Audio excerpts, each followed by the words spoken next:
microphone isn't working all that well.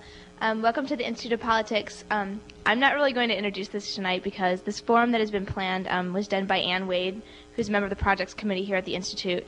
But together, Ann and members of the committee have worked over the past weeks to bring Frank Herbert Reed here to speak tonight, and he's going to be introduced by Carol Lowenstein. So without further ado, Mr. Lowenstein.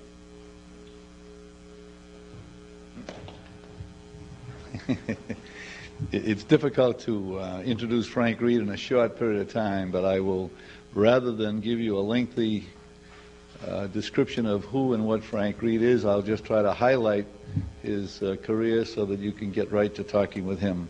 Frank Reed is a local man, born here in Malden, which is only 7 miles east of Cambridge, attended Malden schools, went to the Huntington School in Boston, University of Maine, and has been a teacher, a baseball player, a football manager, a basketball player, an intramural basketball, baseball player. He's been a golfer, a professional golfer, a golf teacher. He's been a teacher. He's been a coach. He's been a principal. He's been assistant superintendent of schools. And at one point in his life, at age 42, decided that if he were really going to do all these things properly, he put himself into a doctorate program at Boston College, was unable to successfully complete that for a variety of reasons, but came out of it with a master's degree in education, maybe only a few hours and a few papers away from his doctorate. Then had a wonderful opportunity to go to Beirut, Lebanon, to fulfill a dream of his that perhaps if he could teach some of these Arab young men how to think properly, that they'd be better people to make the proper decisions that have to be made in that part of the country. He went there as the director of education, director of elementary education, left that to then open his own school. For the entire 9 or 10 years that he was in Beirut, he lived amongst the Arab people. He understands, he knows, and he feels for the Arab culture. He was abducted by his captors sometime in 1987, 86, and was released 2 years ago tomorrow. Is that correct? Today. Today. 2 years ago. And I think that's as brief a summary as I can give you, and every shot of him has a great many more details to it, but none of it in him. But I will only say to you that as you speak to him and as you ask him questions, please don't hesitate to ask him anything you want. Different from all of the other hostages who have been released. We had this conversation with Ann Wade, who has done a little bit of her own research. Frank Reed is physically and mentally stable. He has taken care of himself properly. He was given the proper care the first 4 months after his release. People like Senator Ted Kennedy, people like the general and the doctors at the Malcolm Groh Hospital took excellent, excellent care of Frank Reed. So he is able to withstand any adversarial or friendly comments you wish to make. Please feel free to ask him anything you wish. And it is really my pleasure, and I'm proud to introduce you to Frank Reed.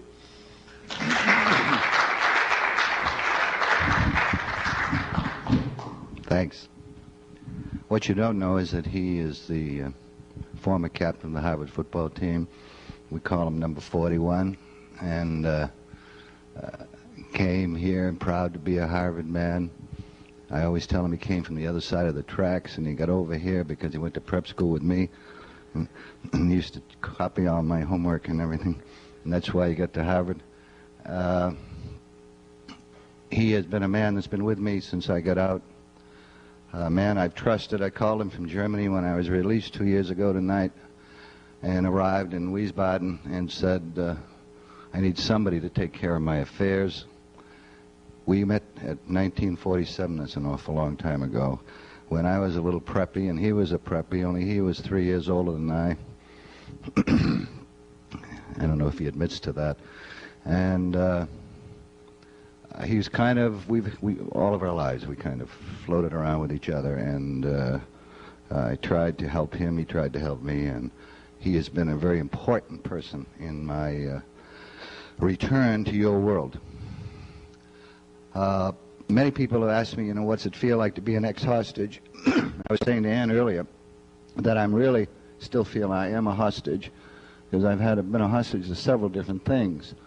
When I got out, everyone kept saying, you're an ex-hostage Frank Reed.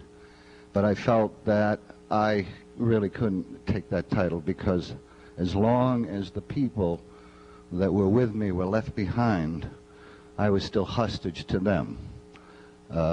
One of the problems I've had in getting out is trying to examine the political rationales and the political agendas that went on while I was in captivity and when I got out of captivity.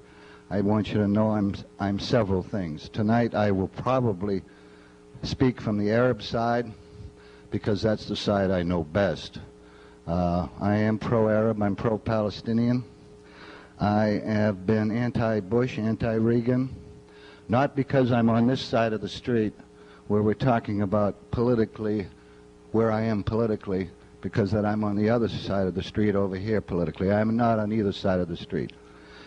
John F. Kennedy, wherever you are, I love you. You're the last, first, and only person I ever voted for in the political process. That doesn't make me any better or any worse than anybody else, but I felt that John F. Kennedy, for the first time in my young career, had given us a choice. That John F. Kennedy had vision. I find no vision now in our politicians. I don't find anyone that can lift us, focuses on the real issues in America and in the world. And as a result of that, I came out with a mechanism for screening political statements and political activity and what the political agenda is, and I'm not very happy with it.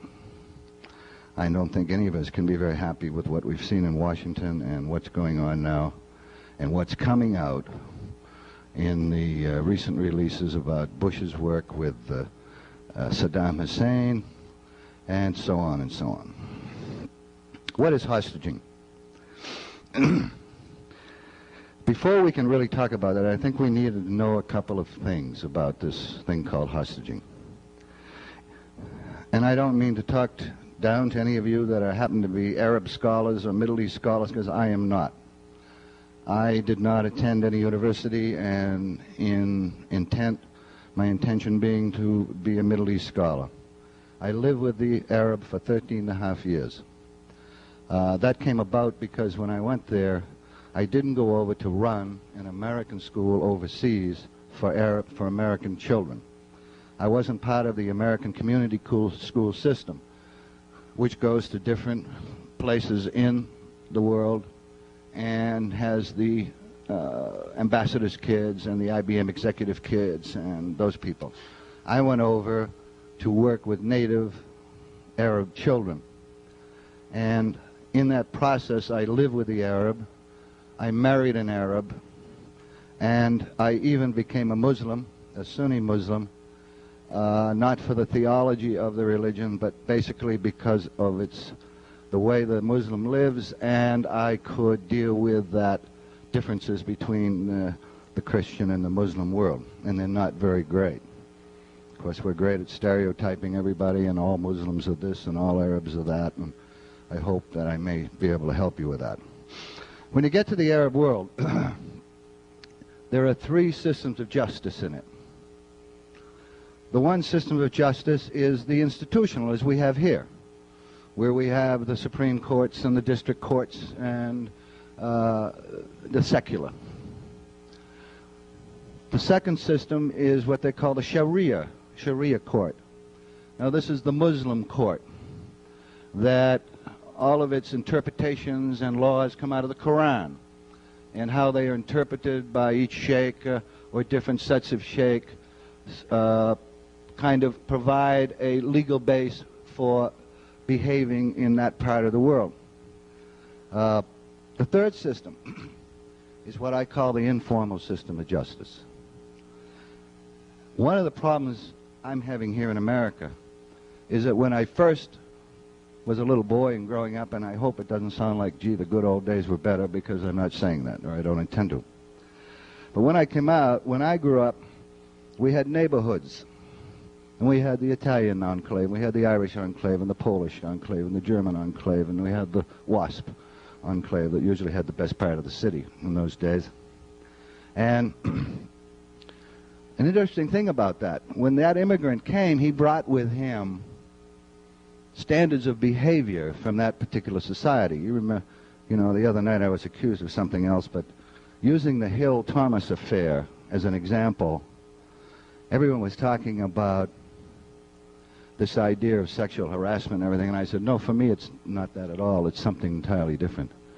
It's a question of standards behavior within a society. Is how do we treat women? How do women treat women? How do men treat men? How do we treat each other? When the enclaves were here, within those enclaves, they knew. I can recall asking this little Italian girl to go out to a dance one night when I was 14 or 15, and we'd have to stay out till 10 o'clock, and her father said, no way. Can you go out beyond 9 o'clock? And the daughter said, yeah, but Mary Haggerty, the Irish girl, my friend, she's going to stay out till 10. He said, I don't care what they do over there. What we do here is that if you're going to not embarrass me as a father and a family, our rules is that you be home at 9 o'clock. Well, that's kind of come as we melted and grown into a point where now it seems that we have to have litigation, we have to always have a law for something for controlling our behavior. Over there, the great weight of history sits on this single culture society. And standards of behavior don't need to be written into laws. They sit there. They're part of how it's understood that we're going to behave towards women, how one man's going to treat another man, how a cousin has to treat a cousin in a family. Now, within that set of unwritten laws was something called a remedy for a grievance called kidnapping. They kidnap over there. They kidnap a lot. And one villager in one village will kidnap a person in another village. And it'll go to other extremes, where we'll have henchmen of one militia leader being kidnapped by henchmen of another militia leader. That idea, that notion of using hostages, kidnapping, was an integral part of that society. Consequently, when there were a number of events that the Iranians and the Lebanese surrogates, the Shiite Hezbollah in Lebanon, felt needed to be addressed, one of the weapons, one of the remedies, the tactics they were going to use was kidnapping. Because embedded in their idea was that the most important thing in life is freedom and life. Freedom and life. I'll give an example. I don't know if this makes any sense to you, but I'll give an example how they think. Because we can't deal with people on the way we think. We have to deal with how do they think. We have to know how they think before we can really deal with them effectively. Let us say that my son raped your daughter and then disappeared in the mountains to hide out. You turned around and kidnapped one of my sons because you wanted that boy back. You wanted retribution from that boy. I turned around and quickly kidnapped someone in your family. So now you've got one of my kids and I got one of your kids. At that point, as bad, as grievous, as horrible it was, the rape now takes a second place in this whole scenario. Because now we're talking about life and freedom for those two. And we're going to threaten each other. And we're going to tell them, if you don't get that kid back, I'm going to kill your kid. And you're going to say, if you do that, I'm going to kill your kid. At that point in time, it becomes the absolute duty of the patriarch of that family, either himself, if I am the patriarch and you are the patriarch of your family, for the two of us to negotiate, to talk, because we've got to make a trade. And the only way we can make a trade is to talk to each other. Now, you may not choose to talk to me because you're so angry at me and hateful. So then I may appoint a surrogate to talk to you. It may be my brother. It may be my oldest son. It may be a third party, but at least I have to talk to you because it's my duty. Well, I tried to make an analogy to that and say, I'm part of the great American family.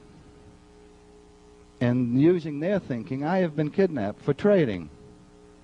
And therefore someone has to talk. And President Reagan or President Bush or whoever it is my patriarch in that sense, if you'll allow me. And therefore, why isn't someone talking and trading?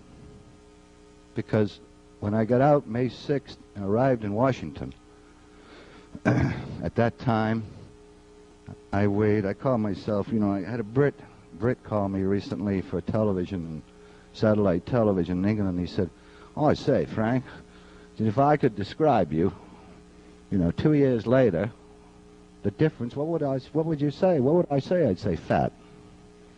Because when I got out, I weighed 130 pounds. When I went in, I was a little less than this, but I'd lost somewhere around 55 pounds when I was in there. So I came out that day angry, having laid there and had no information. You see, one time we had a radio for a little bit and they would censor that, but I had read no newspapers, no Time magazines. I had no information as to what had gone on for the 4 years that I was kidnapped. But I knew I was angry. My anger at my hostages had been dissipated, because for me that was anger that would not be positive in any way for me. But I was angry at our government, and I was angry at the people involved in it. And I got the same old arguments when I got out. Well, they said, if we negotiate with terrorists, then all we'll do is fuel it and there'll be more terrorism. Except there was a couple of things wrong with that. Iran scam, for one. You see, America has this list of terrorist nations. And they have on it Syria, and they're buddy-buddy with Syria right now. And they had on it the Iranians, and they have all this big list of terrorist nations. And one of them was Iran. The Iranians, through their surrogates, had blown up and killed 243 Marines, whatever it was, had blown up the American embassy and killed 75 or 80. And as a result, they were up here on this terrorist nation bit. Now, what was going on, of course, was that they were being negotiated with under the table by our intelligence people, by paid intelligence people, by paid spies, with Mr. Ali North doing the talking and the trading. As far as I'm concerned, they had a great cover. They had Terry Waite. See, Terry Waite was either a willing dupe or else he was just a dupe.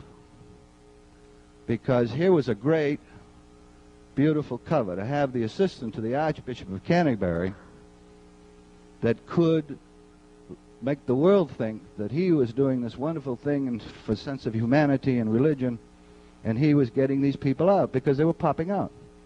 Reverend Weir came out. Father Jenko came out. Jacobson came out. And then the next one due out was Terry Anderson. Even though Jacobson jumped the line, Terry Anderson had never forgiven him, because Anderson was supposed to be the third one out, and then Jacobson.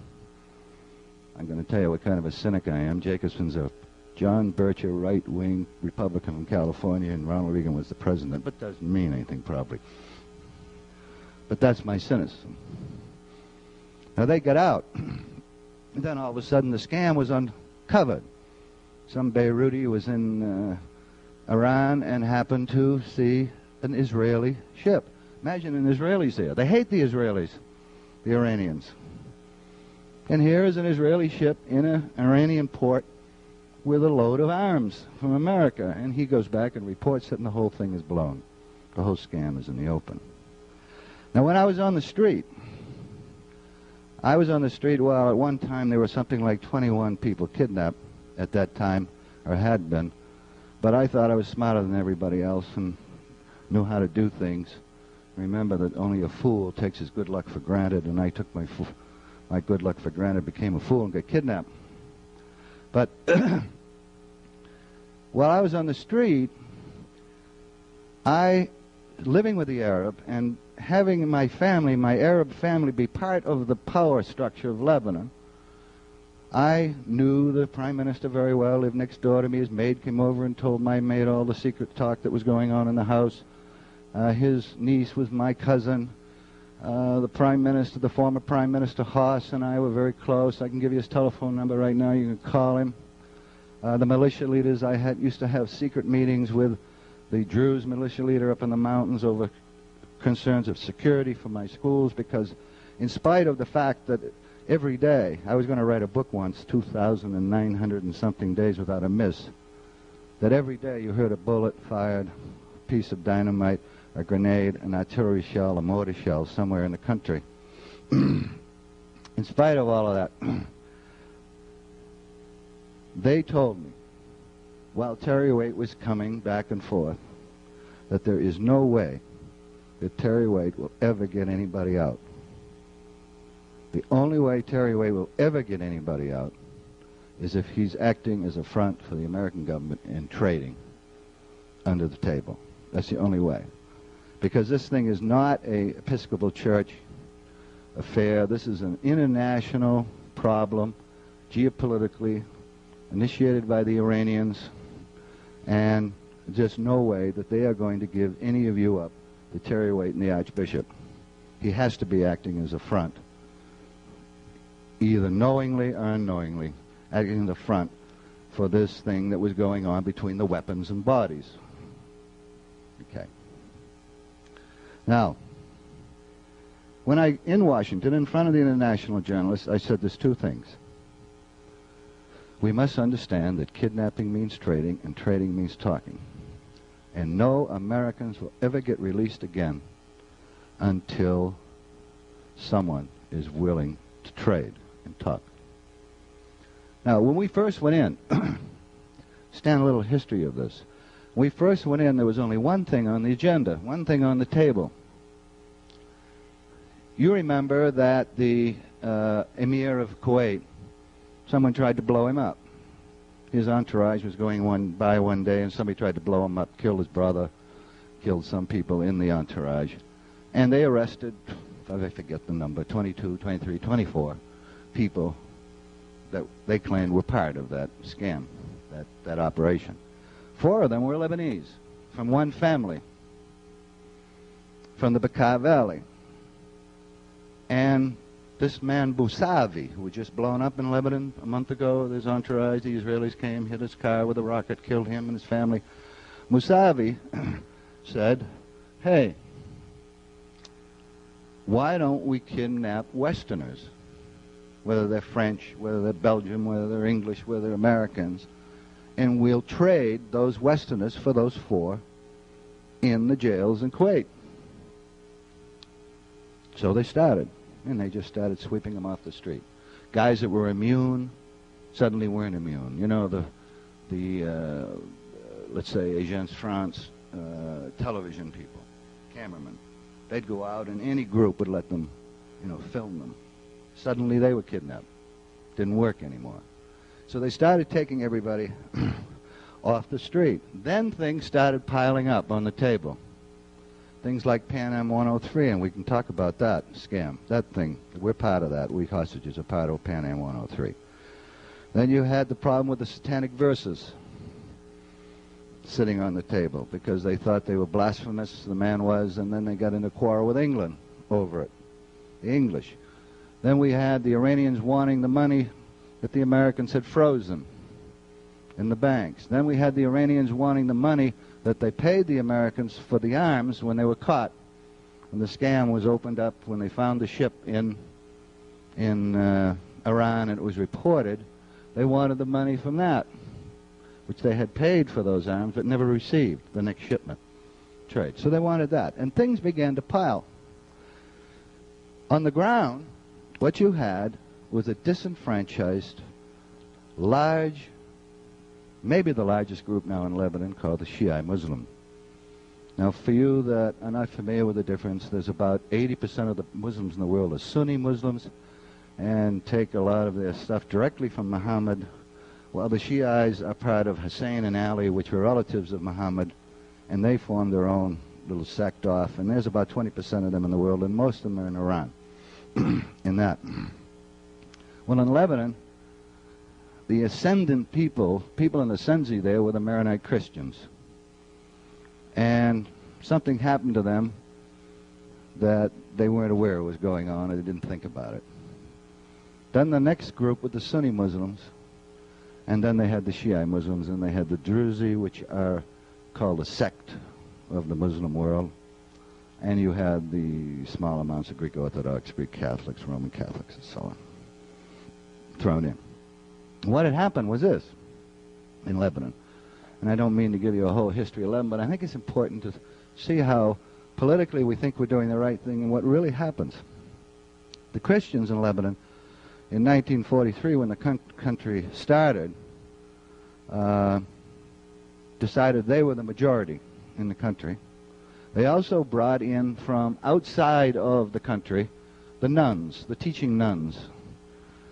In Lebanon, you have to understand that 65% of all the schools in Lebanon are private. Only 35% are government schools. And none of us here would ever probably send our child to a government school. It's not like going to the Newton public schools because they're better than the, the Roxbury public schools or whatever that. We just wouldn't send them there. We'd send them into a lousy private school before we'd send them to government school. Well, what happened was that they educated their women. The Muslims weren't educating their women. First, the Christian can only have one wife. The Muslim can have 4 wives. The Sunni Muslim. And those who are uneducated were producing, maybe had a couple of wives, and were producing quite large families, maybe 23 kids, 24 kids. The Christians were having one wife, and maybe in those days were producing 9, 10 kids. The Shiites haven't, not only can they have 4 wives, but they also can have a social wife. I can go to you and say, you've got 8 daughters, would you like to, I'll sign a contract with you and your daughter, and she can be mine for 5 months or 6 months or 8 months, things like that. And if I made your daughter pregnant, I'll take care of the child. What was going on was that the Christian women were getting educated, and we know historically, or certainly statistically, that the more educated a woman becomes, the fewer children she has. So what was going on was that the size of the Christian family was reducing, but the size of the Muslim family was growing, so they got out-babied. And one day they woke up, incidentally, they did one census in 1943 in Lebanon. They've never done a census since, because nobody wanted to find out how many people there really were. Because the political power in Lebanon is not based on one man, one vote. It's what sect are you part of.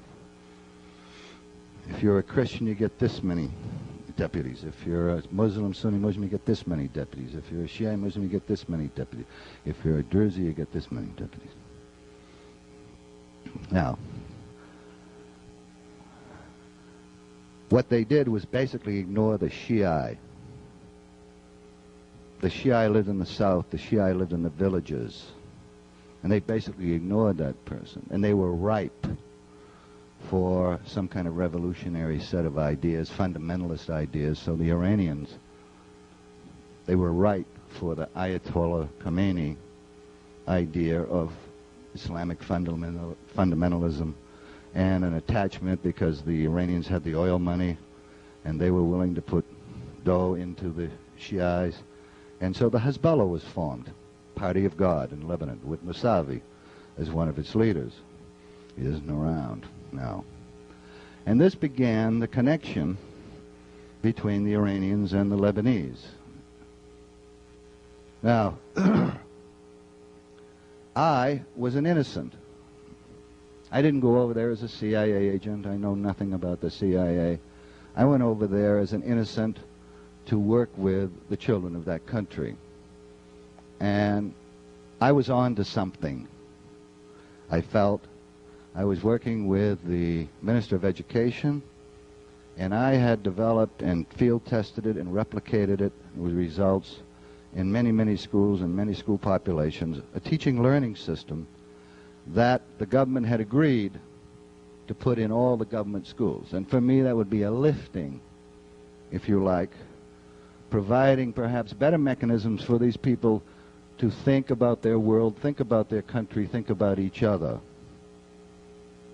Even if they decided in the end to become an Islamic fundamentalist, at least they had a better mechanism for making that decision and better information, because they had been basically denied that.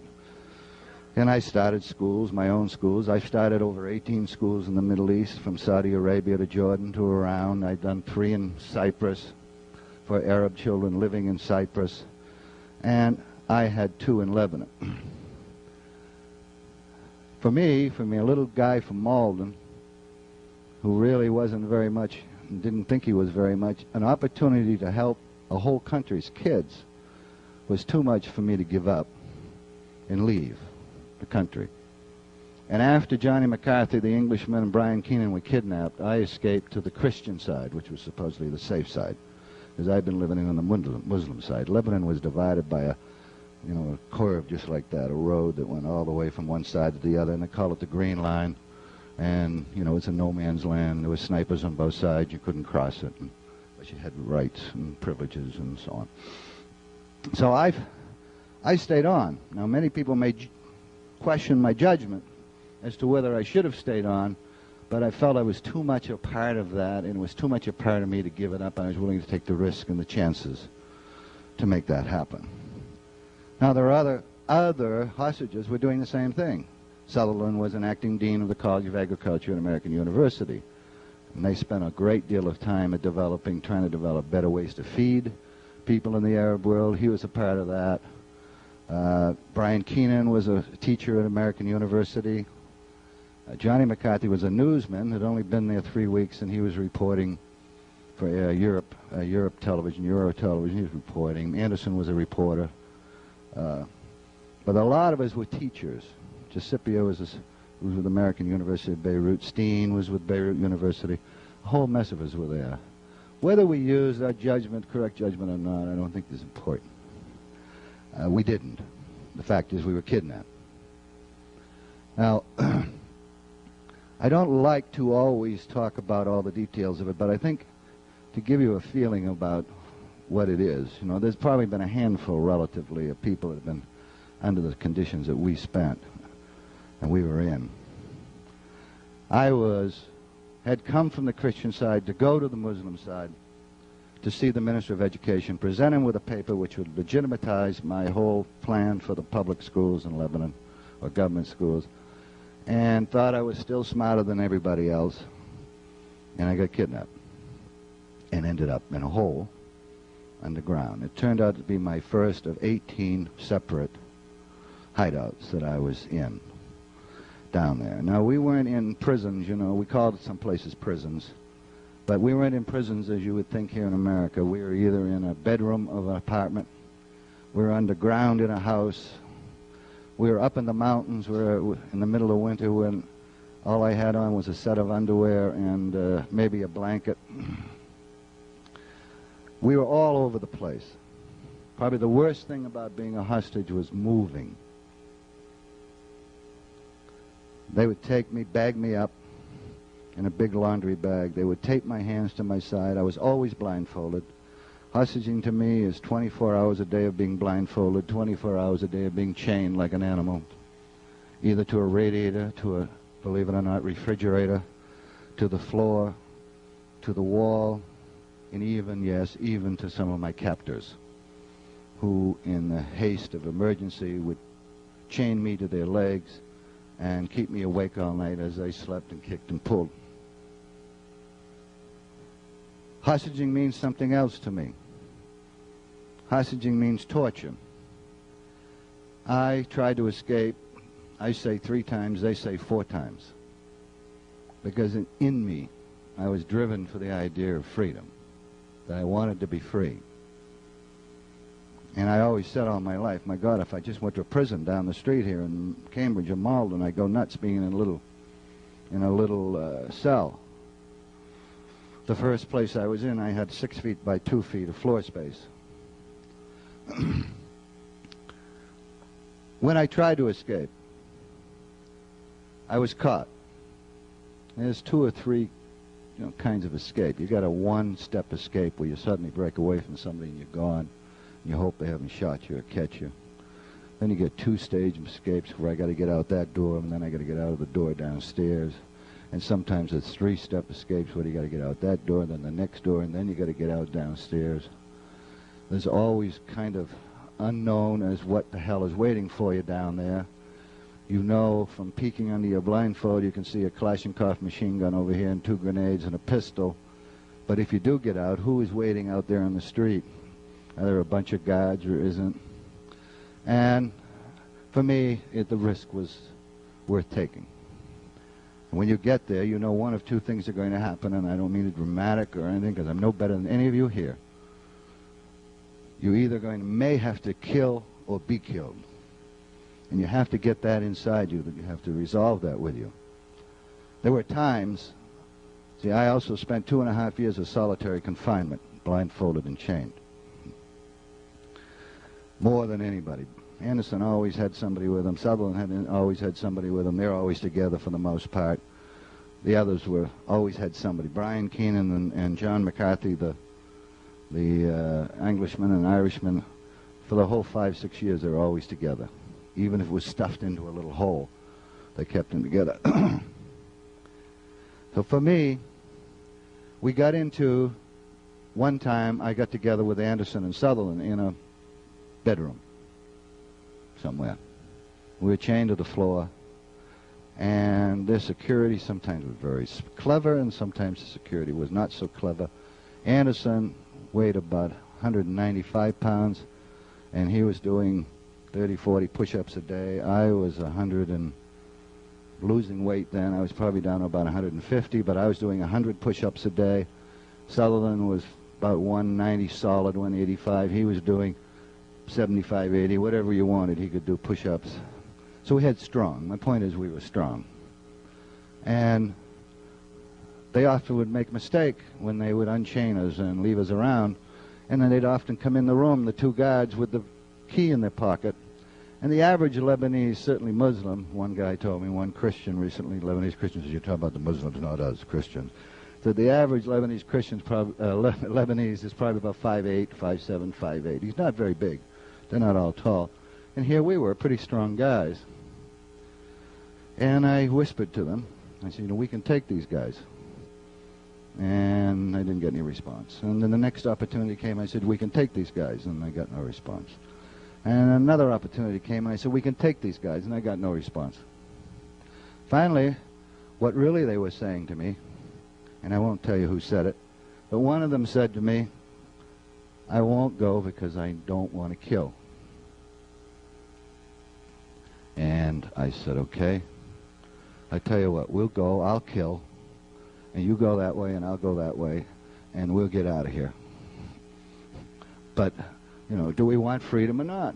I mean, because one of the most difficult things about being a hostage is the prospect of endless time. See, when you're a prisoner, you have a sentence. You know how long you're going to be in jail. You also are not blindfolded. You can see your captors. You're also given regular exercise or even work, so that you have something that's keeping you around and going. And you also have a hope that, gee, I wish the days would go 2 at a time instead of 1 at a time, because I know I'm supposed to get out and the marks on the wall, I'll be out in a certain time. Well, we had none of that. We had the prospect of endless time. We also had excruciating loneliness. See, hostage also, I didn't bring it tonight, and I was going to, but I thought it would be too corny for you guys. But I usually go out and I bring a blindfold and a chain. And just think, when you're blindfolded. I had people come up to me and say, Frank, I couldn't have done that for 1 day. I'd have killed myself being blindfolded. Well, you wouldn't have, unless you're emotionally unstable in the first place about wanting to kill yourself because you were blindfolded. But blindfolding does a lot of things. It makes you kind of a neuter. It kind of disarms you. It makes a disarming way about you. You can't see who to hit, where to go, what you're going to do. So in a way, it kind of reduces your strength. It's like Samson when he had his hair cut. He doesn't have that strength because he can't see where to go, what to do, who he is. Another thing, believe it or not, is, we show a lot of emotion with our eyes. And we can see anger, and we can see joy, and we can see many things with our eyes, because we also communicate with each other non-verbally as well as verbally. And probably being unable to see them and see their eyes made it easier on them, and perhaps maybe they thought made it easier on us, because we couldn't see if they were angry, weren't angry, and kind of made the trip supposedly a little different. Anyway, When I did try to escape the first time, the second time, I got caught. I spent the next 4 days of beatings. My feet have been broken. You know the iron bars we have in cement, for reinforcing cement? Well, I've had my feet broken twice by just beating and beating and beating my feet, because there's something in the Arab world called falah. You know, here we say, if you're a naughty boy, I'm going to spank you. Over there they say, I'm going to beat your feet. That's one of the things they like to use. So for trying to escape, I had my feet pounded and pounded and pounded and broken. And now I can't, well, I just was saying to Carol coming over here, my God, just walking from there to there, you know, it's got me. And when I play golf, which I try to, badly, I use a cart. I have to use a cart. I can't walk around a golf course. Anyway. Kidnapping to me is broken noses, broken jaws. I've had both sides of my jaws broken. Kidnapping to me is having my beard grabbed and being hit 40 times on one side of my head with a grenade in his hand and 40 times on this side. But medical people say I have something called a contra 2 over here, where my brain has been slammed against my head. I didn't buy all of that. They wanted me to take some kind of pills that they use for epilepsy, and I said, don't feel that way. I don't feel I'm going to have any of those things. Kidnapping was putting a wire on this finger and a wire on this finger and turning the electricity on. Kidnapping was making me kneel on spikes, kneel on gravel for hours, keeping my hands up in the air. Kidnapping to me has been bleeding, internal bleeding in kidneys. One time when I was being tortured,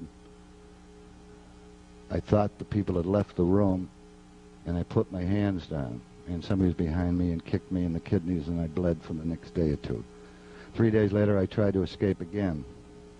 This time I had a fight with a guard, and I didn't think he had a machine gun. He had a machine gun. He beat me badly with a machine gun, especially in my kidney area in the back, because I was running away up a ladder trying to get out of this hole.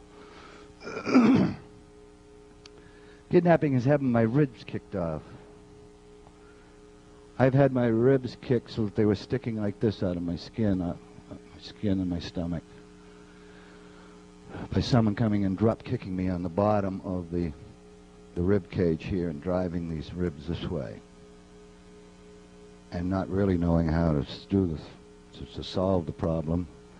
You know, I had to use a little practical Yankee ingenuity and just say, lie on your back, push them down, and hope that they stay.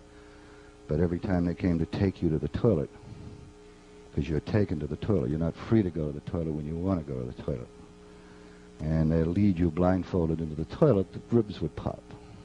If I sat on the toilet to do my thing, the ribs would pop. And somehow or other, after a period of days, they stayed.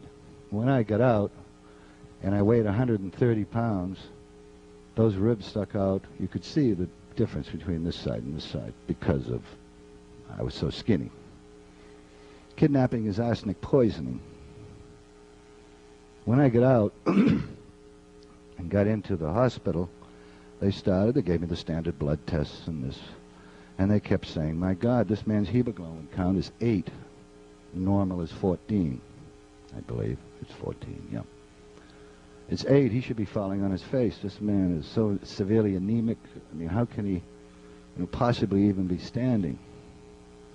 So they gave me these large doses of iron, big iron pills 3 times a day, another pill that was supposed to ignite my bone marrow and make those red blood corpuscles. They wouldn't. That then triggered a whole new idea that probably maybe I had cancer.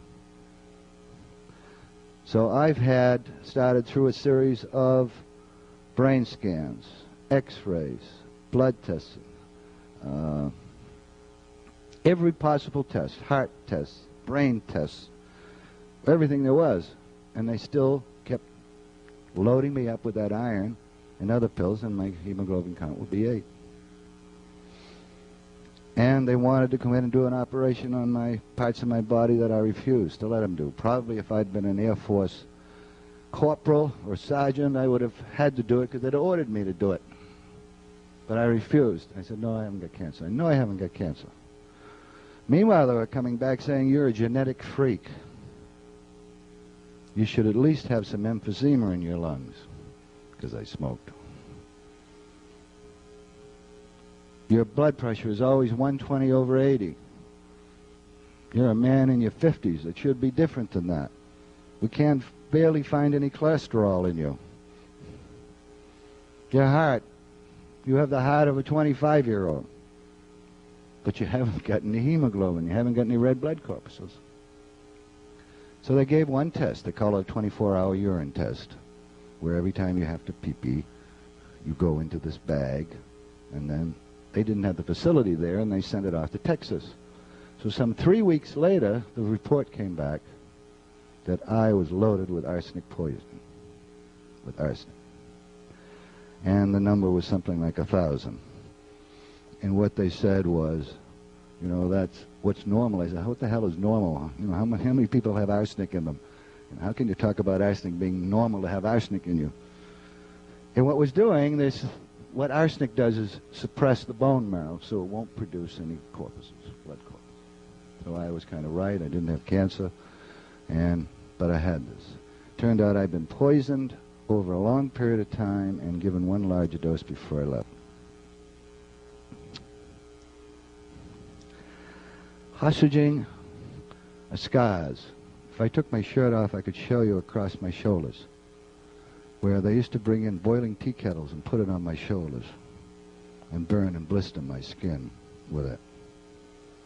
Hostage and scars on my wrists where the chains have been all the way to the bone dug in, on my ankles and my arms. Hostaging, to me, was an experience that I hope that, of course, we never have to do again and never go through again. And I hope tonight, as we talk more and more about this and the questions you have, perhaps you can give me some insight as about it another time politically. I got out, I was very angry, and I went on an odyssey. One of the problems you have as a hostage, especially when you're with other hostages, is that you are now in a social group that you didn't seek to be part of. You know, in many groups, we're either there because we're character matches, personality matches, occupation matches, we love the same baseball team, whatever it is, we're together. Well, now we were thrust together and we had no match in the sense of why we were there. And I became an SOB because I found I had to turn inward to myself. Let me give you an example. They used to give me 4 cigarettes a day. And I would smoke those cigarettes right down to the filter. But I'd do it a little different than the others. They gave me a box of matches, wooden matches. So what I used to do was put the cigarette in my mouth, light the cigarette, take 2 drags, flip it off, and put it in the ashtray. And I'd make that cigarette last for 5, 6, 7 hits that way. So that I had in my mind, in my fantasy, my world, I had more than 1 cigarette. I had a whole mess of cigarettes there. But what I was doing was burning up matches. And every day I'd go out and throw my arm out of the window of this hole I was in, and I'd say, I need Cabriti matches. And they'd come in, give me hell. He'd say, how can you use a box of matches? You only had 4 cigarettes. What I did was I'd save those matches because they had charcoal on them. And what I did was on the back of the door of the hole I was in, I drew a picture of my son. When I was kidnapped, I had a little 5-year-old boy. And I drew a pretty dang good picture of him. Too good. And then, from my mat and looking up at the ceiling, I tried to draw a picture of my wife. But it kept coming out to my son for some reason. As much as I tried, I couldn't get that working right. But doing that was the worst thing I'd ever done. And I had to make a very difficult decision. And I made that decision was I can't worry about them. They are free. They have a support system. They have choices. They're out there. I have none of those. Absolute absence of any of it. I've got to worry about me, because if I don't worry about me, there won't be them later. So I got to take care of me. Also, the second choice I made was I was kidnapped alone, and I'm probably going to be released alone. This isn't like the 5 members of our basketball team getting kidnapped together. These are people that came from different walks, different occupations, and I made a decision. I have to watch out for me first. Nobody else but me. Now, picture that at one time when I was in with 4 other hostages. And in that group setting, there's all kinds of bravado talk about, let's do this and try to get them to give us this or change this. And I kept saying, I don't want group punishment, because meanwhile I was still being kicked and beaten for trying to escape. That went on for almost 4 years. It stopped about 2 years before I was released. There were some guys that just loved to sucker punch me, kick me, anything they could to harass me. One guy knew that these ribs had been done. He kept hitting me every time he could in those areas. So I had a very difficult conflict. And one of the hostages, and I won't tell you who, I have to read my book someday if it ever gets published. One of the hostages said, let's go on a hunger strike. And I said, wait a minute. I'm now down to 135 pounds, 140 pounds. You want me to go on a hunger strike? You want me to kill myself for them? Why are you going to go on a hunger strike? What do you want? I want magazines. I want newspapers. I said, you're going to... Wait a minute now. Let's think about this. Do you remember the Maze prison in Ireland? Remember Darren, guy, the boys over there? When they started and said, we're going to go on a hunger strike, it meant we're going to die unless we get what we want. Now, are you going to kill yourself for a magazine? For a newspaper? I said, I'm not going to join you. I refuse to join you. I won't go on a hunger strike. I won't martyr myself for them. If they want to kill me, shoot me in the head, fine. But to kill myself for something that I don't care if I have, because it's not my world out there. The only world I have is right in here. Because I had received no information. We knew nothing. I got no letters. There weren't any telephone calls from Mama. And I had no messages. I wasn't getting letters. The others had messages. Some of them got videos. But I had none of that. And I said, that's not my world. My world is right here. I got to deal with that. And every day I got to get up and deal with that. And the next question always is, how do you do it? Well, we talk about, I love you with all my heart. Well, let's remember that the heart only pumps blood. You really do your loving with your brain, because your brain creates moods for you and images about each other. Well, that brain, and as far as I'm concerned, is the most important part of our whole system, physiology. I laid there for months in solitary, fantasizing. And I believe that if you can't fantasize, you probably aren't too well emotionally. I think all of us should be able to fantasize and maybe try to make those fantasies come true.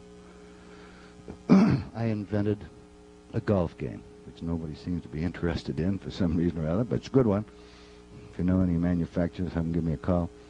I invented a golf game. I took cigarette packs, tore them into little pieces, and made cards.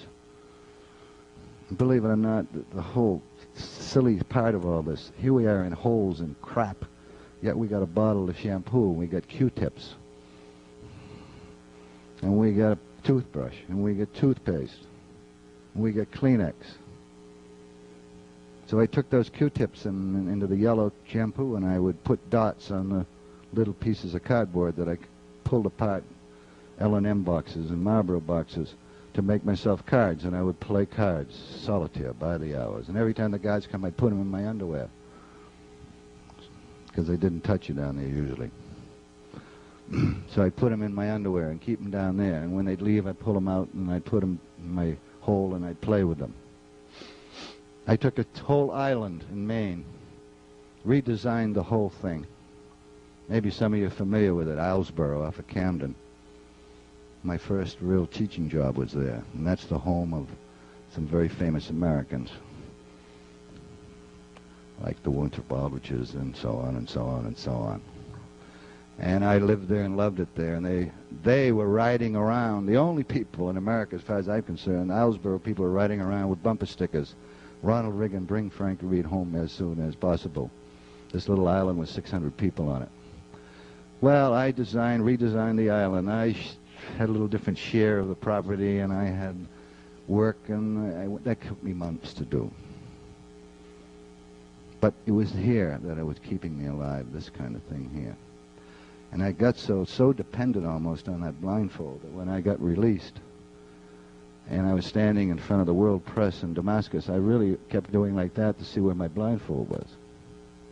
And the day I was released, the night I was released, which was 2 years ago tonight, and handed over to Syrian intelligence, I was afraid it was a scam, and I didn't even dare open my eyes for fear that I would look at some guard and I'd get in trouble and beat up.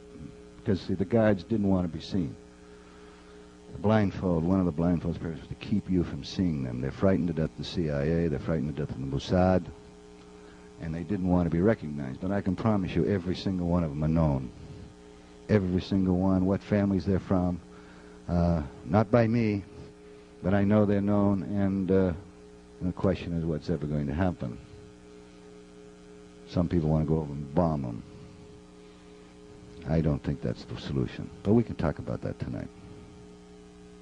I got out and I was upset and angry because I found out this.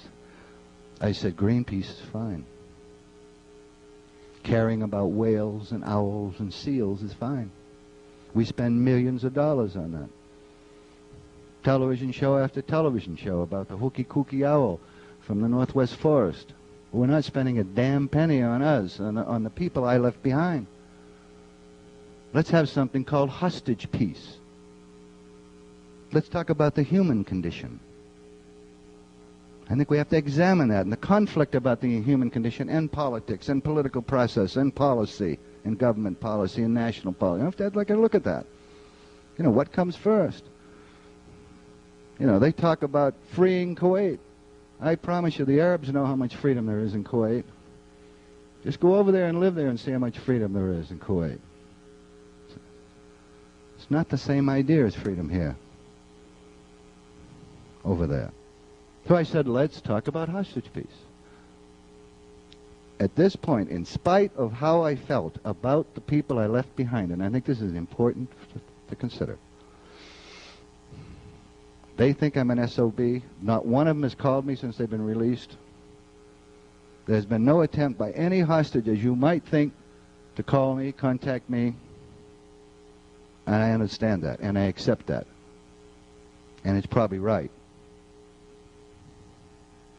But I had something called a bond. Now, we have bonds of love between husband and wife and boyfriend and girlfriend, and bonds to universities and institutions, and friendships we have bonded to. But I felt I had a bond to them, regardless of how they felt about me or I felt about them, to do whatever I could to awaken the world, to yell at people, to scream at people that this could be your brother, your father, your uncle, your grandfather, your pal, your boyfriend, whoever it is in captivity. And today I do the same thing for any of you in this room. And I have no conceit to believe that whatever I did, which I call my odyssey, got anybody out. I have no conceit about that. So when I got out on May 6th and I screamed at the world and screamed at George Bush and spat at Ronald Reagan and did all of those things, I was saying something. I said, we've got to trade, we've got to talk, and no one will get out until we do. The second thing I said is the Israelis play a very, very important role in this whole kidnapping scam. Everybody looked at me, told Carol I was off the wall, I was shooting from the hip, I didn't know who I was, and of course, turns out I was correct. Now, I have made over 100 television appearances. I go across the country. I went across the country speaking to young folks and old folks, older folks, at universities and colleges and business conferences. And I had part of something I call hostage peace, which Carol was the director of, and I was kind of the front guy. For me, hostage peace had two responsibilities. One was to help the people that the hostages left behind. We forget about those people. My wife had to take borrowed clothes, second-hand clothes for herself and her kids. She never did that in her life. Some Palestinian woman came forward and gave her $2,000 and said, "You don't owe me anything. This is yours." Kids grow up. You know, when you're in captivity 4 or 5 years, you got kids just getting ready for college. You leave a wife behind that doesn't work, and she has to send those kids to university. How's she going to do it? So we decided we had to do something for the benefit of the hostages, whether you like that idea or not. I was denied an opportunity to work, to raise an income, to support myself. When I got out, I had no money waiting for me, zero, nothing but debt. Some of the others, their companies that they work for, since I worked for no company but myself, had sums of money, large sums of money waiting for them. Probably Anderson has somewhere between $200,000 and $300,000 waiting for him. Sullivan the same. Same with John MacArthur. They all had money. But their families didn't have any money while they're in captivity. Families didn't have health insurance, all of that. So Carol Lowenstein, the man up there that introduced me, went with Ted Kennedy. The Kennedy ethic, I call it. Caring about the disenfranchised. Caring about the people who need to be helped the most. I went to Kennedy. Kennedy and Carol working together. Kennedy using his guile and expertise as a legislator and how to get things through Congress and through the Senate. Got a hostage bill passed. And that hostage bill pays those people who were not compensated by their companies a sum of money. And it gave people like myself 5 years of national, the government health insurance, and I think a $10,000 life insurance policy. If I died, my family could bury me, something like that. But it was Ted Kennedy that did that. Now, the hostages don't know that. They don't know I had anything to do with it, or Carol had anything to do with it, or perhaps even Kennedy had anything to do with it, and I don't care. But I had a bond to them to try to do something for them. I also had a bond now through hostage peace to make the world aware that there were some very, very beautiful guys who were denied what was part of the weave and the fabric of this nation, which is freedom and liberty. So I went about my business doing that. And I went to see President Carter. And whether you like his politics or not, I found President Carter to be a lovely man. And President Carter and I agreed that we would take a private initiative. And if by a certain date, after he had been debriefed by Baker on what Baker was doing in the Middle East, we would go about it and build a strategy and attempt to get the hostages out ourselves. I traveled up and down the country, over and back, everywhere, speaking out. Time magazine wanted to do a cover story on me, or a story. I said, how about putting something on the cover, not for my ego, but I think the hostages deserve at least one cover. And I'll get an artist to draw a description of me, paint a description of me, of how I looked after my days and days of beatings for trying to escape, with my eyes closed and my nose broken and my jaws gone, and see if we can shock the people, get in their psyche that this stuff is going on over there. Time magazine chose to put a tank that was in the sands of Kuwait on the cover instead, and that was fine. But we were trying. And then Carol and I were in England. I went to Europe a couple of times, and we were in England. And I had a meeting with Paris de Cuellar. And when I left that meeting, for me it was fait accompli. Because now we had a man who had no political agenda. You see, Bush and Reagan wouldn't tackle this publicly and make commitment to it because they were talking about yellow ribbon politics. Remember, Jimmy Carter made a commitment to get the people out of Iran, our hostages out of the Iranian embassy, and failed. And many political pundits, and I suppose it's part of your discussions in your classes here, will say that Jimmy Carter lost the election because of that. So no future politician was going to take that risk. And I can give you some examples. See, one of the things we forget about the Arab is that he loves to negotiate. Every day you negotiate. You go to the store to get your vegetables, you negotiate with the guy. How much per kilo for those tomatoes? No. No. Negotiate all the time. Saddam Hussein, and you can say all you want about Saddam Hussein as a demon and all of those things, but the next guy after him be just the same. Saddam Hussein sent signals, I'm ready to negotiate. And the Arab gets way out here, and you're way over here, and he comes here, and he doesn't get everything he wanted, but he gets a lot of things, and he looks good, because remember, these societies are face-driven societies.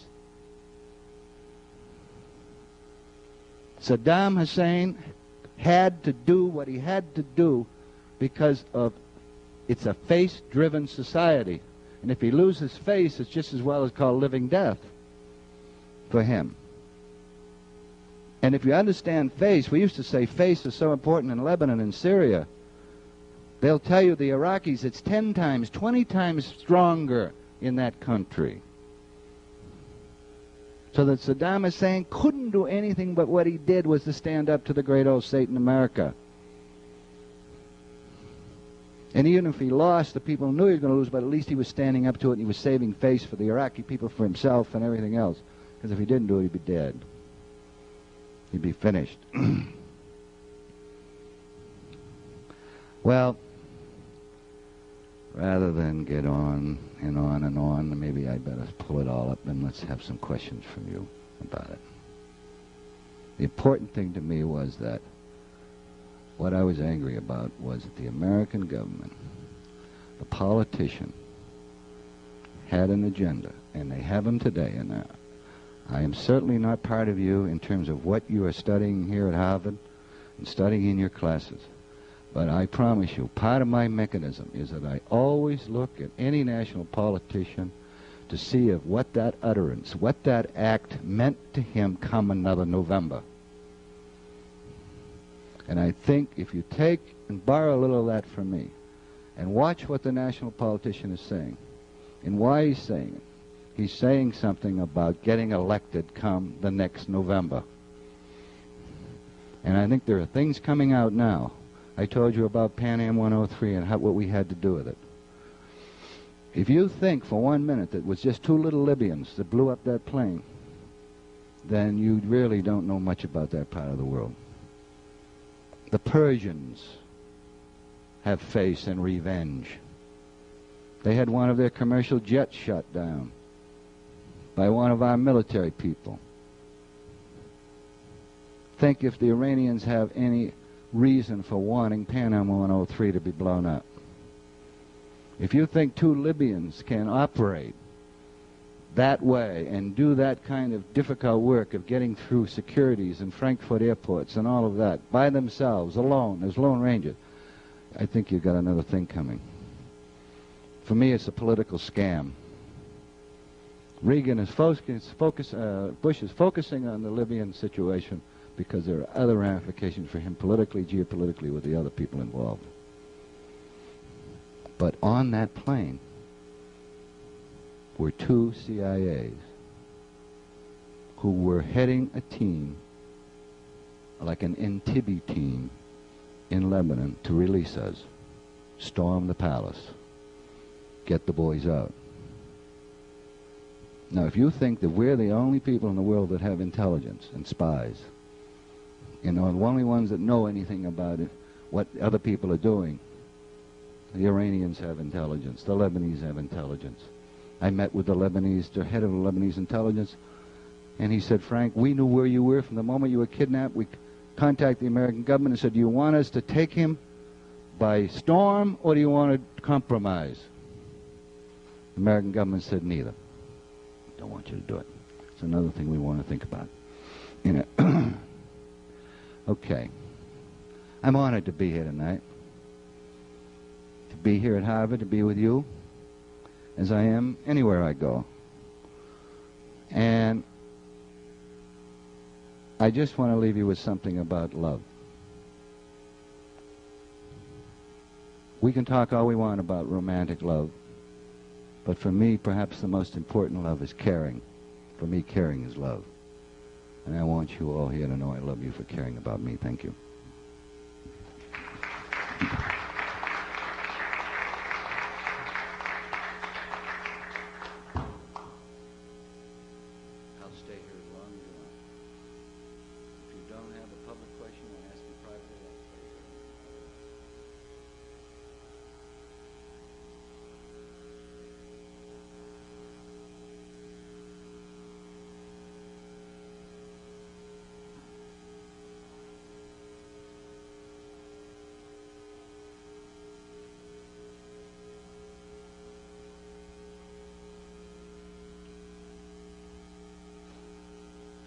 that's certainly one of them.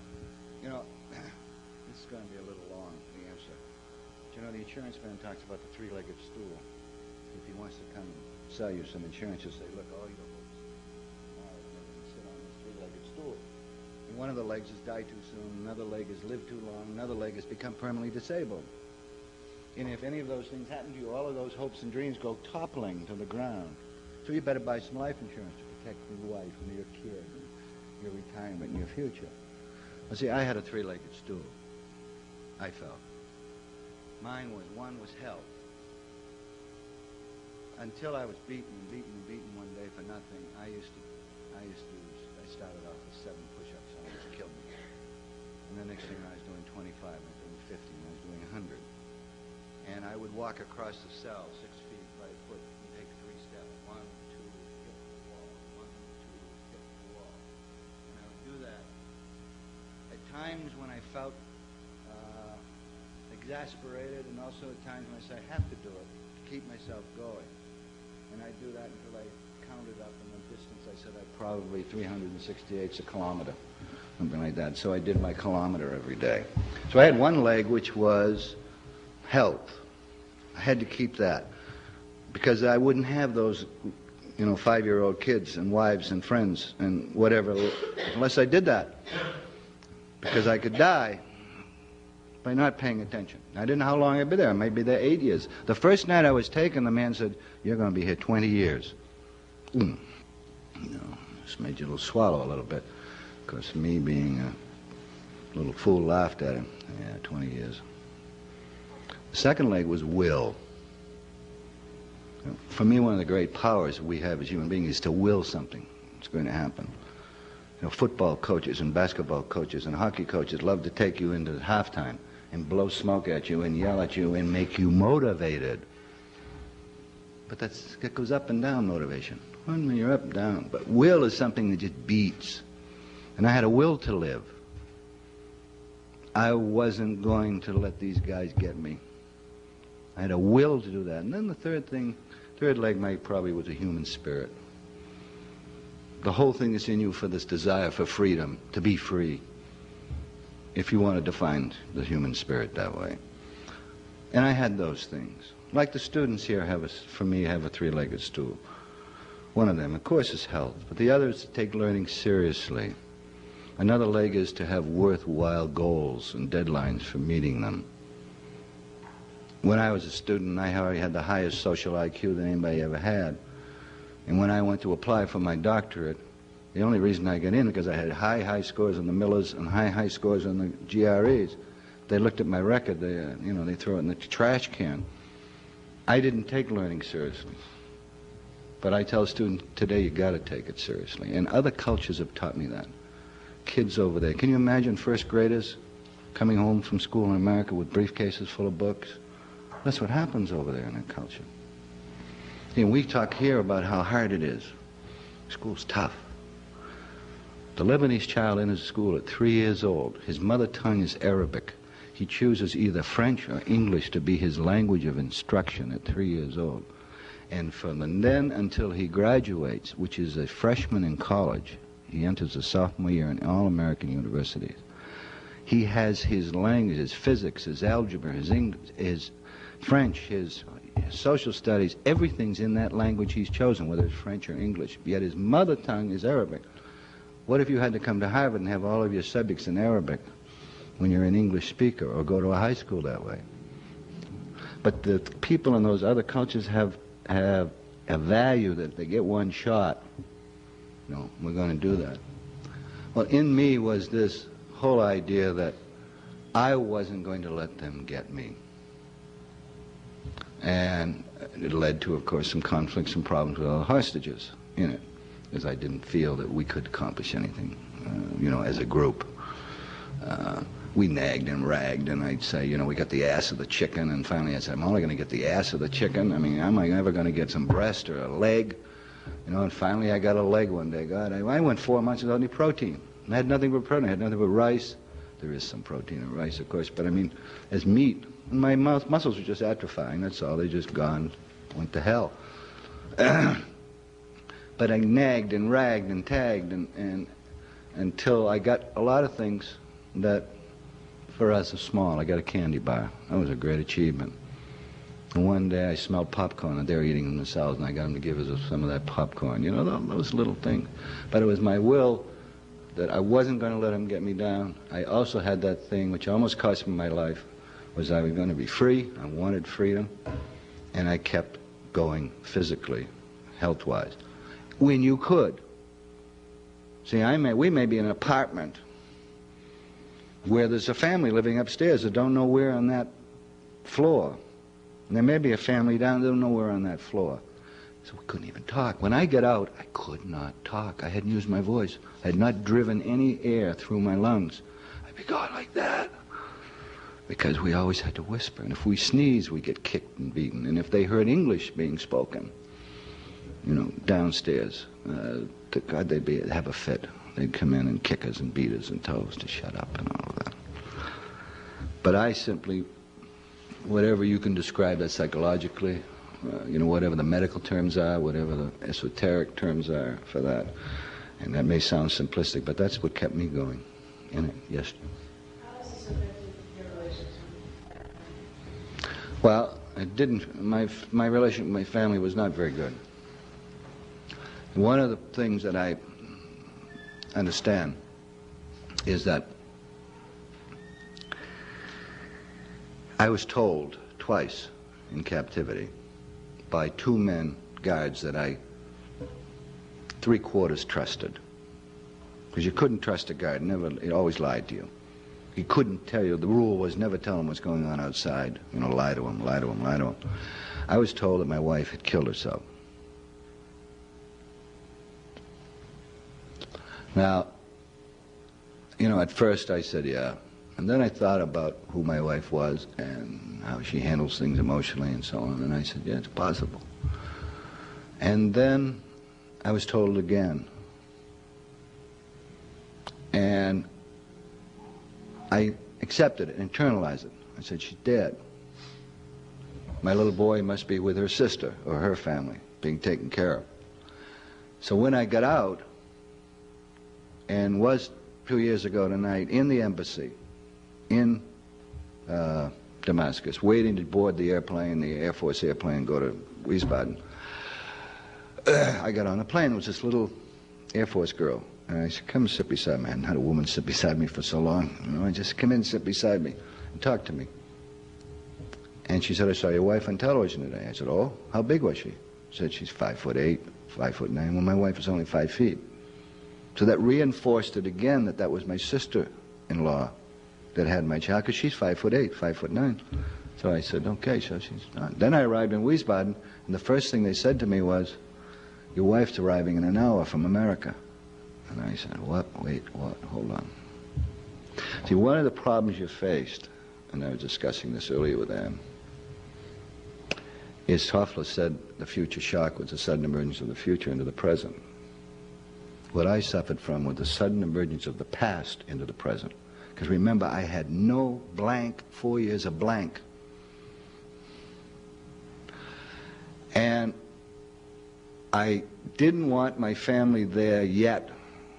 You know, I hadn't interacted. I'd spent 2.5 years in solitary. I hadn't interacted with anybody. I wanted, give me a little breath. Let me deal with medical personnel. Let me deal with, you know, non-relatives. Let me deal with that. And they were great, you know, 2 nurses hugging you, you know, holding you, you know, just touching you for the first time as you went around the hospital, you know, making that. I didn't want my family. I wanted them to wait till I could assimilate some of this stuff that was going on. You know, one of the nurses gave me a piece of the Berlin Wall, said, you know, Merry Christmas. You know, those kinds of events. And it was extremely difficult for me, and extremely difficult for them. And it has been, because they have been hostage to my hostaging, what I went through and experienced. And, you know, it's almost like trying to define jazz. You know, somebody says, what's jazz? And I think it was Louis Armstrong said, man, if I have to define it for you, you'll never know. Well, what was it like being a hostage? If I have to define that, you know, all of those components and those things going into it, I really can't. Believe it or not, more women understood it than men. it was a phenomenon that I couldn't quite grasp at first. I mean, it's been nothing for me to walk through shopping centers and have women stop and say, "Hey, it's Frank Reed," and throw their arms around me. Go to stations in the hospital and some woman look up and say, "You're Frank Reed," and tears start streaming down her face. Women crying. Of course, men always historically the strongest ones, supposedly, you know. They shake your hands. I've had it happen with a couple of men. But it was mostly women, and I was at Carroll in London, and there was this woman going by with this little baby, and I said, "That's it." And they said, "What? What are you talking about?" I said, "That's it. The helplessness, my helplessness." Because actually, during that 4 years, I was nothing but a child. I had gone back to being a child. I couldn't squirt when I wanted to squirt. I couldn't go to the toilet when I wanted, you know, to do my other stuff. Anything I did was done by this person for me, like a mother does for a child. And I said, "That's it. That must be it." I may be wrong, but that must be it. The feeling of my helplessness and what I was going through with it. And I think women would maybe, because of their femininity, feminineness, and I know you don't like those words now, but maybe it was because of what's in them as women that made that whole thing come about. Carol understands now, understands who I am and will accept who I am. My family doesn't know yet who I am, and I'm not sure they will accept it if they do find out who I am, come to that recognition. My daughter used to come to my house. I haven't seen my daughter for 6 months. You know, it's been a very difficult time for them, I'm sure. And it was a difficult time when I was in captivity, of course, trying to exist in love. Yes, yes, sir. You were saying that you were one of your feelings was that you were kidnapped in order for your captors to make a trade with the U.S. What do you think they were interested in as far as a concession? Well, I think there was a number of things on the agenda. They thought they could influence Kuwait, the Kuwaitis, to release the 4 Lebanese, and they found out they couldn't. That didn't fly. I think there was a number of things. They wanted that, you know, how many $100 million the American government held, they wanted that back. But see, on the ground, which you don't know about probably, maybe no one in the room knows, there was a CIA operation in Lebanon in 1985 that killed 80 civilians in an apartment complex. And this is where the Shiites lived, and this was the Hezbollah neighborhood. And the next day, across that whole complex with a huge sign said, "Made in USA." That part of the world sees an American flag with a Star of David superimposed on it. So if the Israelis do something, they say it must be with American approval. Right or wrong, doesn't matter. The street guy says that, you know. So I don't know the answer, to be honest with you. But you see, there was trading going on. When Reagan was going under the table, and I'd go under the table for you, I'd jump over, you know, the fence for you, do anything for you. But when he was doing that, and in fact he was negotiating, so it made that argument moot. And from the time that the boys in January of '87 were kidnapped, the Steens and the, not Scipio, Turners and everybody, there was never another American kidnapped. So, you know, it wasn't one begetting another. We also have to look at it, and you guys can examine this in your classes and with your professors. The French negotiated without shame and got their people out.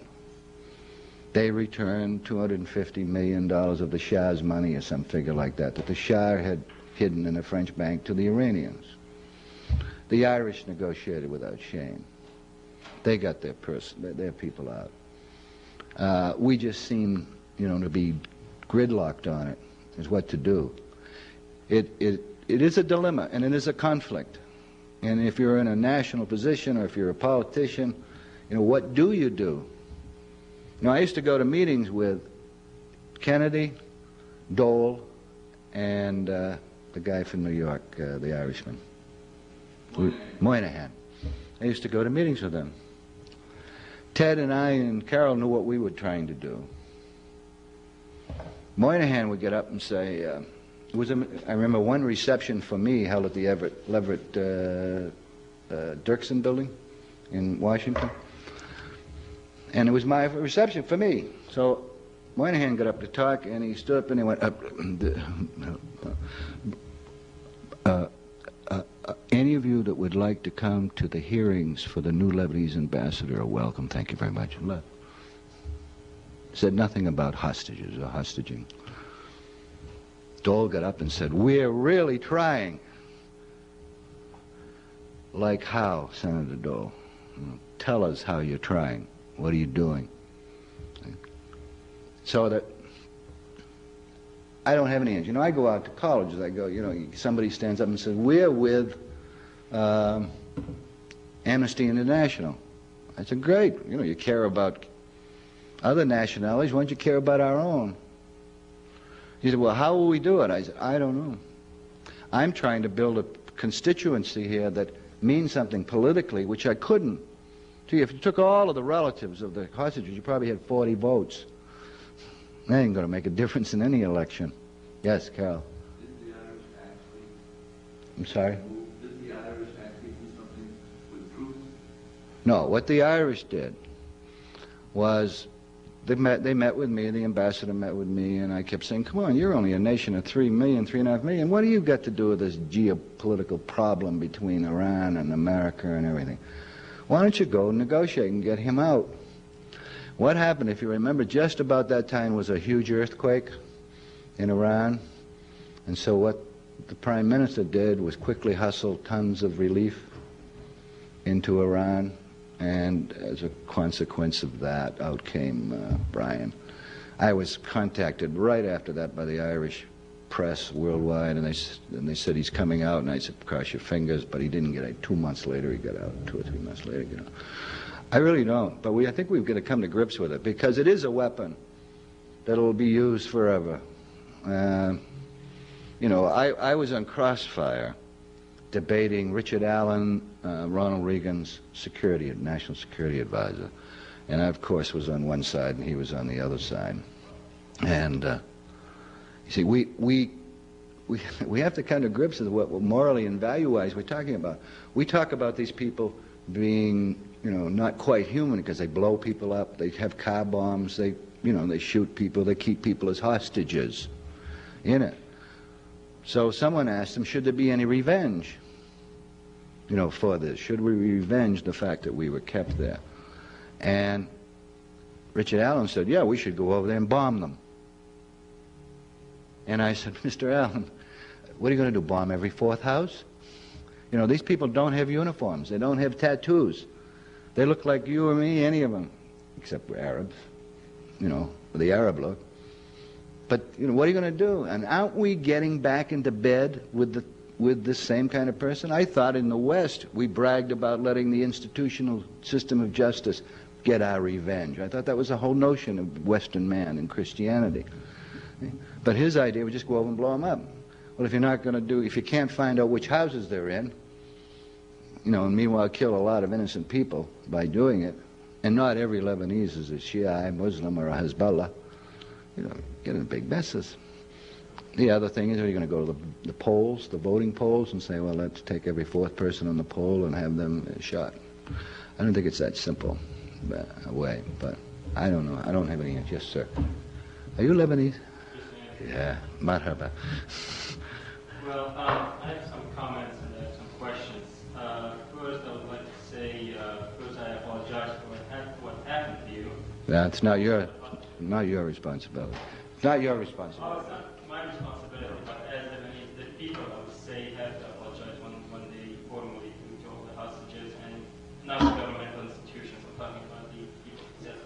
Hopefully one day the government will have a strong government and will bring everybody to justice. Which hopefully all the kidnappers will be able to cooperate and give us the details about the names of the kidnappers. Sure. Yeah. I think somebody already has them. Somebody already has them. Go ahead. You spoke of the Arab side, but you did not mention the Lebanese side. You spoke of the society, and family structure, and the hierarchy. And, you know, I think you were saying about the tooth for a tooth, an eye for an eye. This is how it works, so No, well, that was a general idea. Yeah, I personally disagree with you. It's not that I'm defending the American concept of not negotiating with terrorists. After all, it turned out to be, you know, all based on bigotry and lies and stuff like that. But I still, I mean, as a Lebanese, I personally see that's wrong, because because I've seen many of my family members being kidnapped. Where's your family? You wouldn't want to know. The Shaman. Shaman. Shamu. Yes, Shaman. Yeah, well, used to. That's what I'm saying. I mean, most of my family members have been kidnapped and assassinated, and and this is a concept that I don't agree with, because not just family members that I saw them disappearing, but they also friends of families. You kidnap a child, you go to another house, when you kidnap the other child. Crossing the line, Christians are kidnapping Christians, Yes. Christians kidnapping Muslims kidnapping Muslims. Yeah, it goes on. And what's the solution? So I know that this is not the way it should be going. And besides, we're in the 20th century. We're no longer at the Arab people of the 15th century. Probably because we're tribal. Well, not as much as the Arabs. I would say probably There was a in lot of Mount loyalty Lebanon. to the Shamunan, there was a lot of loyalty to Jamaye, and a lot of Very loyalty small. to Wali Jumblan, and loyalty to all of those people. Yeah, they all exist. It's not something that we have to capitalize on. I mean, that was yesterday. Well, I didn't imply that I agreed with that, did I?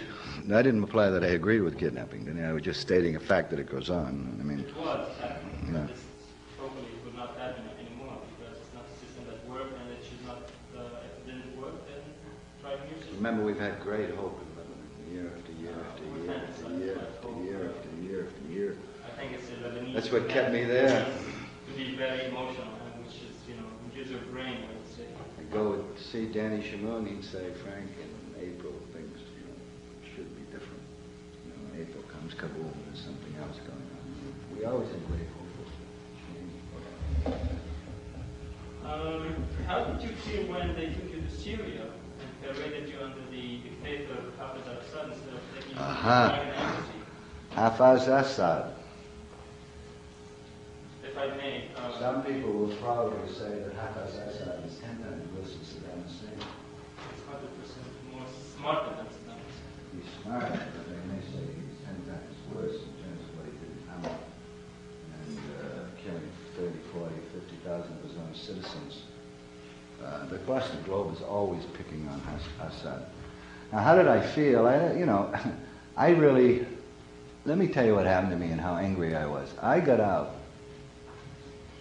and I really didn't want to see very many people. And I left the hideout, the last hideout, I was dropped out in the kind of the bush, and there were 2 Syrian intelligence people and 1 TV man. And I was so angry that guy, he was from Damascus, and he was going to scoop the world, see, because he was going to have the first pictures of me. And this man took me, and I got in the back seat, he wanted to interview me. I said, I want to talk. We were driving up through the mountains, and I said, give me a beer. And they pulled over, and all 3 of them bought beers. And I bought one for me, and off we went on to Damascus. And we stopped, and I had to do a lot of things before I got there. The road to Damascus was stopping with the deputy chief of security for Lebanon in his hideout, then being taken down to meet the head of it, having coffee with him, that stuff. And then this guy's trying to take pictures of me. I can't even talk. I can't even think about intellectualizing or being sound, like a human being again. So I was very angry.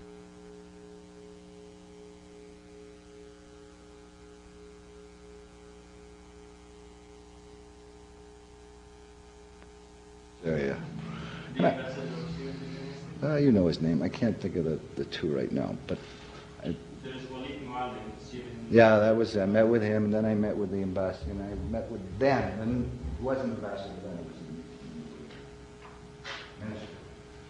Then I was taken, and then the American ambassador showed up and took me to the embassy. We got away from them, and then I had to come out at the ministry and do a press conference. I couldn't even talk. I couldn't. The emotion of the whole thing was so great, and I kept feeling for my blindfold, and I didn't want to say anything that was stupid, would hurt any of the hostages back in captivity. One of the things people have said, why haven't you written your book?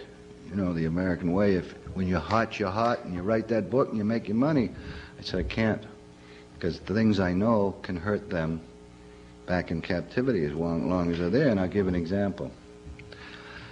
I was debriefed by the CIA, FBI in Wiesbaden.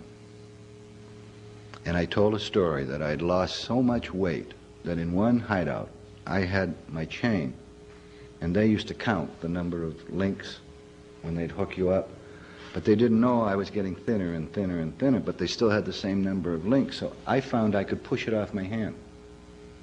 But weighing 130 pounds, 135 pounds, who am I going to take on? The others were chained. You know, when the other guides come in, how can I possibly physically take them? I never told anybody else publicly. Never said publicly on a TV, a radio, a newspaper. I never told that story. I went to Ireland to see Brian Keenan when he got released. And I got in the hospital. I met him on the tarmac, outside the tarmac when he got in, and then he went to the hospital, and I went the next morning to see him in the hospital. And Brian Keenan gave me hell. He said, you shouldn't have told them about that chain. I said, what are you talking about, Brian? I told who about that chain? He said, after you left, 4 days, 5 days later, we had the chains twisted without any breathing, anything on our skin. You shouldn't have said it. I said, Brian, I never publicly said anything. I called the FBI in Washington and got the person who was my contact, and he screamed and yelled and gave him hell. You know, and the answer was, we're sorry. We apologize. So even in that, there's probably some double agents and, you know, security leaks and briefs about it. That's a true story.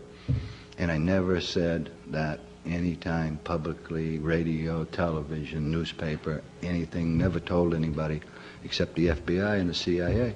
So I felt I couldn't even tell my story till they were out. And then if I didn't have anything of substance to say, then why say it anyway?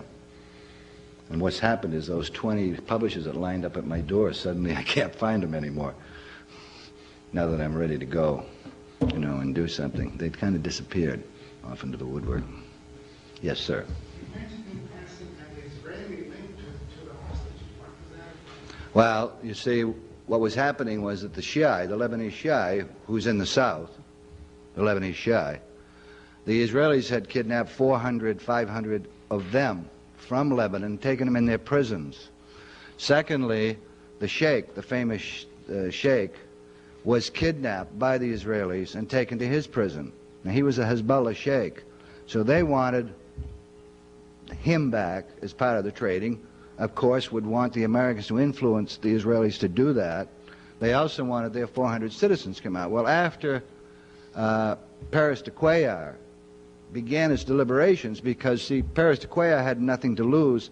Within his organization, the UN, are those lists of terrorist nations.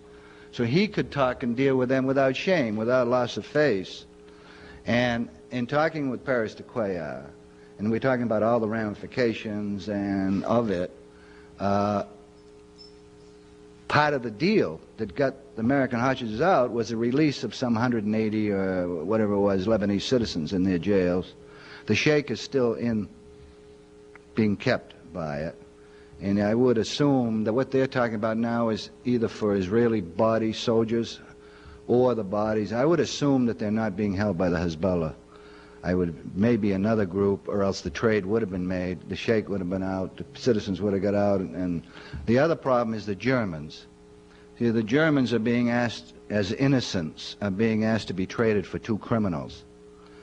The Hamadi brothers are in a German jail because they killed and were sentenced in a German court to prison. Well, the dilemma Paris de Cuellar has is trading innocence for people that have been, you know, in a system of justice, whether it's, you know, you can argue about it. That trade may set precedents, and the Germans won't give them up. The Germans did, though, in this whole scam of his kidnapping, pay. Some German company paid $10 million to the Hezbollah for one German. citizen. So it's been a sorry kind of uneven, thing. But that's where the Israelis came in on it. And as soon as that started to connect, exchanging information, releasing Lebanese, out popped some Americans, out popped some more Americans. And what Peres de Cuellar did, and I publicly have proposed that he get the Nobel Peace Prize for what he did. What he did was in 3 months and a week that we couldn't do in 10 years as a government, in a legitimate way. And after Carol and I met with him, and we met with him in Heathrow Airport in a high security lounge as he was going through to Switzerland, I came away from that pretty sure that he was going to do it, because he now felt, why didn't we go to him before?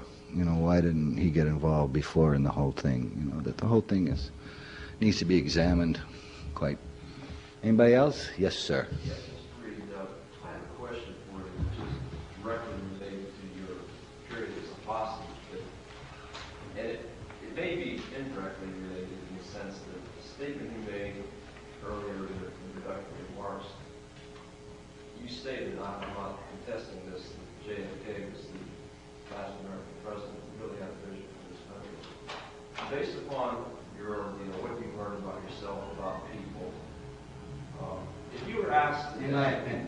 in your opinion, if you were asked today by JFK or by the next American president, let's say JFK were alive, Probably there'd be no hiring. He promised there'd be no hiring. what would you suggest should be the vision for this country? This country? Wow. We'll have to talk to him. Well, that's a tough one. I don't know if I know what that vision is, but when I talk about people with vision, I talk about people being able to lift us and point us in some direction.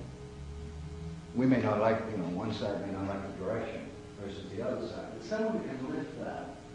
One of the problems I have, I'm talking about intellectually almost. I don't know if that's the way to lift us so that we can intellectualize things and see things down the road, where we're going. I feel our whole foreign policy is a react to failure policy. We play political domination around the world, creating artificial governments and societies to please others in our policy, and then finding they're blown up to dictators so that the government falls.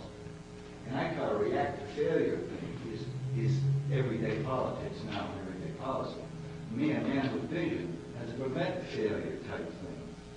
He started out, they planned it, they started out, and we're going to have prevent, so it will prevent failure. I mean, what the Globe, whether you believe the Globe or not, said yesterday about Bush and the shenanigans in the Iraq thing with Saddam Hussein.